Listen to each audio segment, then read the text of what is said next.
Thank you. Thank you very much.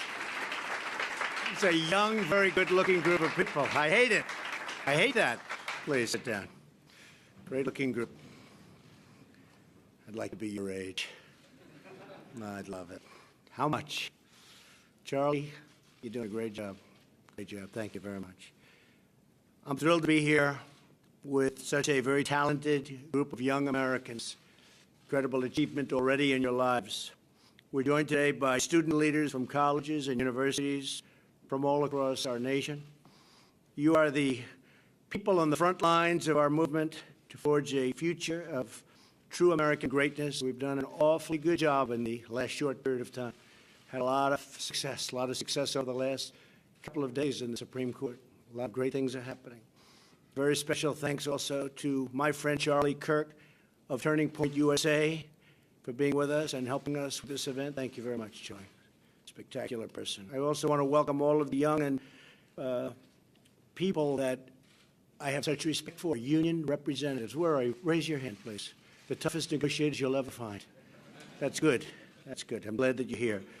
And you're participating in vocational and apprenticeship programs, and there's nothing more important. It's really the beginning of something very big for all of you. It's great to have all of you with us. And thanks also to the interns here from NASA. We have, how about raising your hands? Let me see NASA. Yeah, that's a good future because of President Trump. We opened that up again. We opened it up.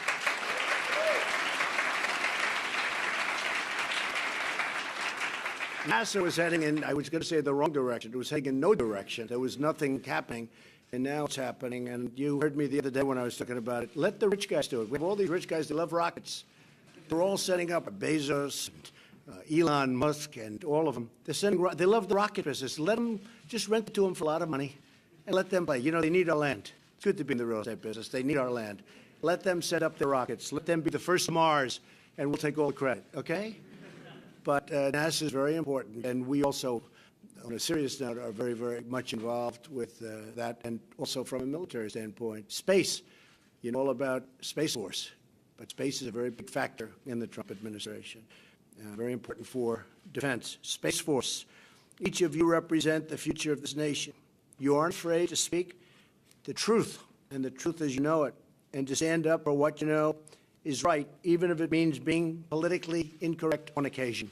Okay, I've been politically incorrect a lot, and here we are. So it's okay, I guess.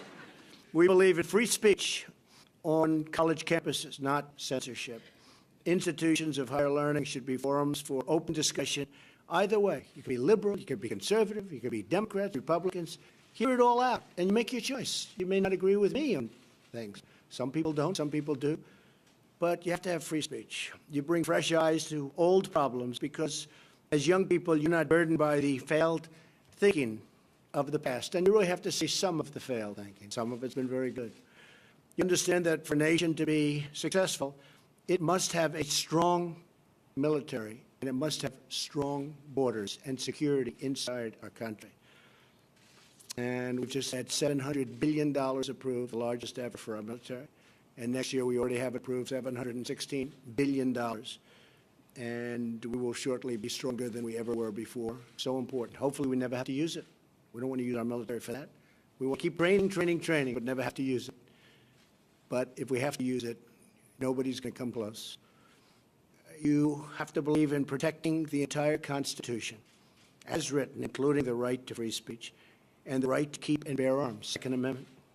You know that a nation must be proud of its history, to be confident.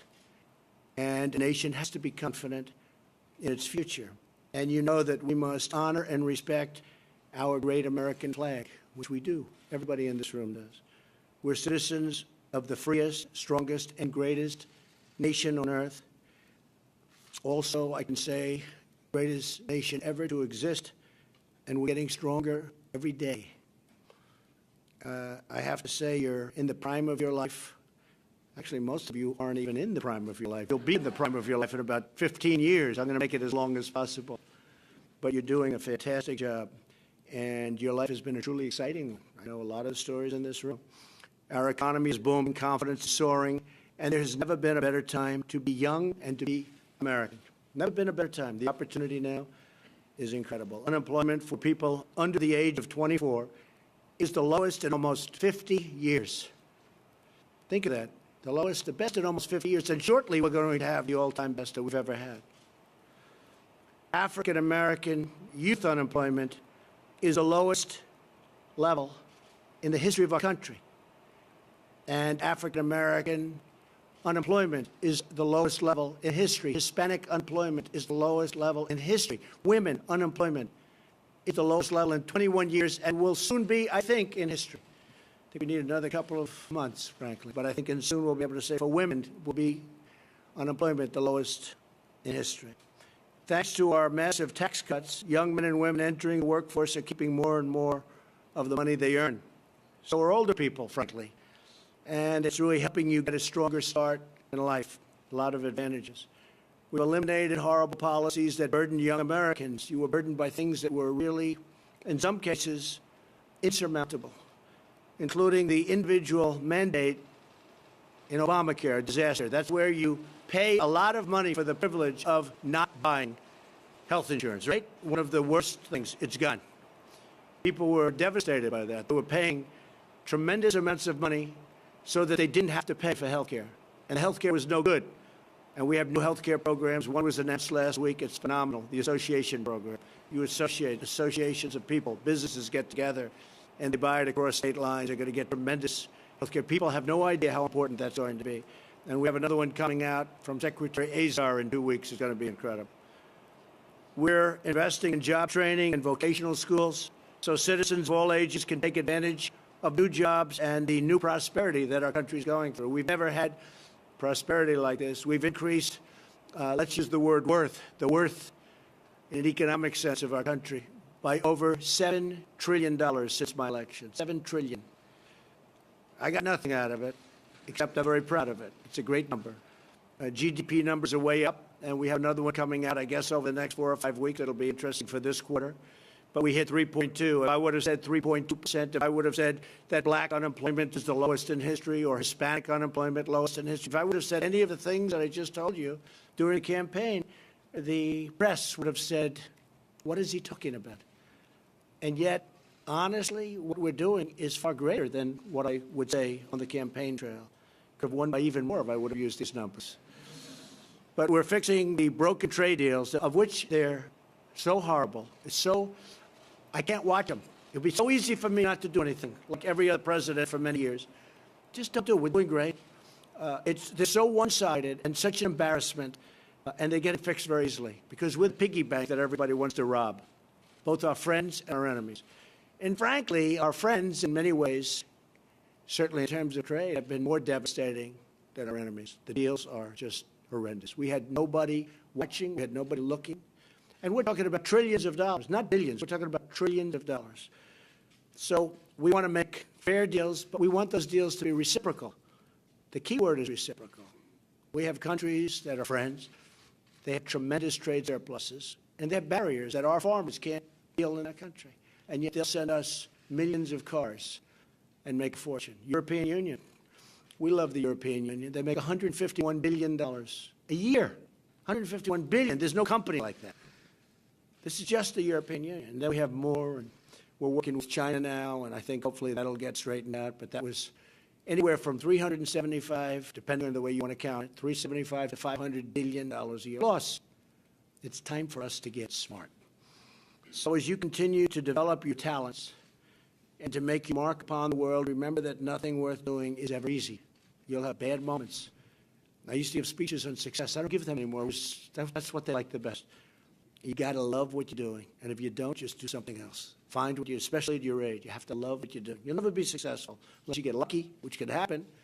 But if you don't love what you're doing, find something else. If you don't love NASA, if you don't love space, do something else. And for the people that do, get over there and be with the space cadets, right?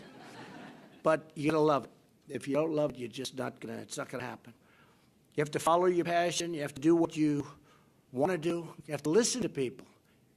You have to go around and say, what's a good industry? Because I know people that love things, but they're behind the eight ball because they're going into something that's not a good industry. So you can find something else, because there are industries that are so great, and there are places that are heading in the wrong direction, and things.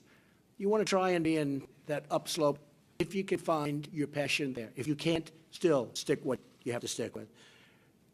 And speak your mind. Ask questions. You're such an important part of your life because you are making the decision for the rest of your life right now. This is your big time.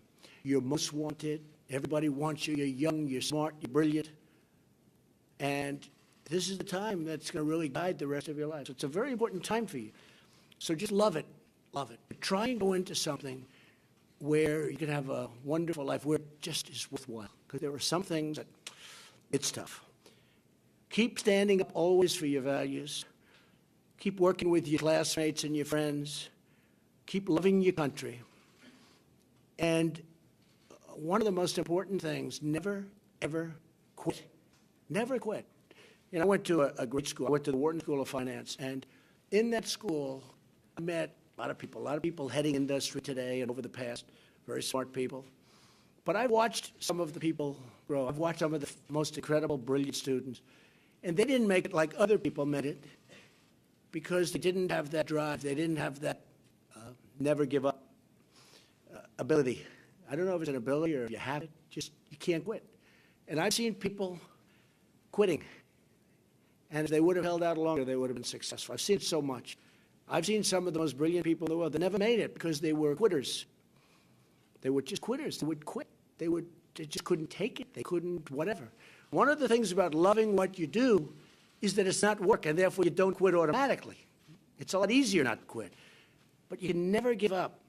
Now, you have to also have flexibility, though. You can't necessarily say, I'm never giving up, I'm going to... You got to be able to weave and bob. You don't have to go through a concrete wall when you can go over it or around it or under it or something. You have to have flexibility. You have to always be able to change course a little bit, maybe always with that same goal, but don't quit. There aren't a lot of people that have quit. If you were quitters, you probably wouldn't be here today with me. Okay, you probably wouldn't be here. But never, ever quit. So I want to thank you all for coming. This is an honor to be with you. You are the future. You're the future of our country. You're the future of the world in many respects. We have a great country. We have tremendous potential. We have potential, frankly, that has been untapped. And we're finding out what that potential is and finding it out in ways and means and numbers that nobody ever thought existed. I want to just say, God bless you and your families, and God bless our great country, and have a tremendous life. You are off to the best start. Thank you very much. Thank you. Thank you. Thank you. Thank you, Charlie. Thank you, Bob. Thank you all. Go get them.